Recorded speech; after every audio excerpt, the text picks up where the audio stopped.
Can not be Islamic by 2047। अभी population data से professor काक ने खुद ही एक्सप्लेन किया। और मैं आपको ये बता दूं कि वो जो 2047 का जो PFI वाला डॉक्ट्रिन है वो क्या कहता है। Even that doctrine says that the Mughals ruled while they were only 3-4% of the population. So they only want 10% of the Muslims to be with them, 10% of all the Muslims only to be with them, so that they can rule as Islamic amirs and rule the Hindus and all others by sword the way the Mughals ruled India. उनका ये concept है, उनका ये नहीं है कि सबको convert करना है। Next.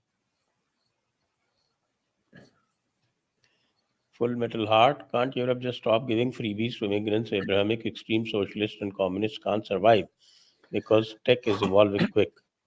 Because Europe's and America's leaders are terrified.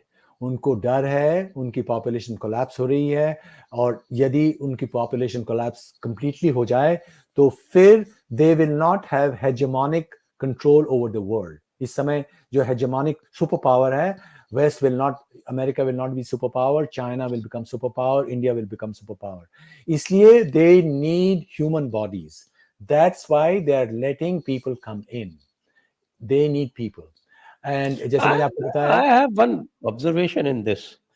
You know, even the Arab countries, they let people come in. For instance, a country like Dubai, an emirate like Dubai, they have 85% expats, but they have no difficulty because they don't give them citizenship. तो इनको क्या जरूरत है सबको citizenship देने की?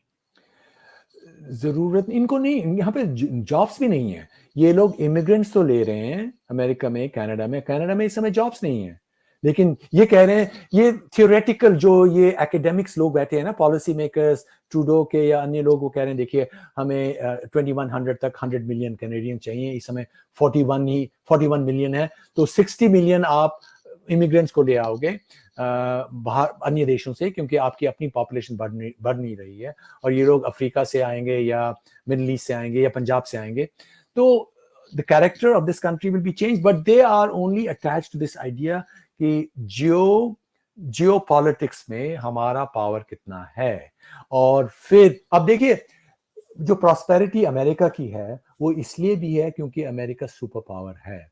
यदि America super power ना होता और डॉलर की इतनी वैल्यू ना होती, फिर अमेरिका लोग नहीं आते, तो अमेरिका का पावर निकल जाता। जो अमेरिका के धनी लोग हैं उनके पास उतना पावर नहीं होता। तो ये कॉम्प्लिकेटेड गेम है, इसको सब लोग समझते नहीं है।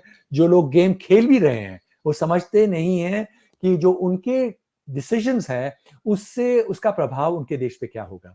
लेकिन they are sort of driven short term sense में कि हमें और लोगों को लाना है, नहीं तो हम और पीछे हो जाएंगे। भारत बहुत तेजी से हो रहा है, इसलिए हमने मोदी या जो राइट विंग है, जो नेशनलिज्म की बात कर रहा है, जो हिंदू संस्कृति की बात कर रहा है, उसको लड़ना है। हमें भारत में बढ़ावा देना है इस बात को, जितनी आबादी उतना हक। तो वेस्ट उसके पीछे पड़े हुए हैं कि हाँ ये हमारे हित में है, इससे भारत में उपद्रव होगा जो हमारे हित में होगा। जी, नेक्स्ट।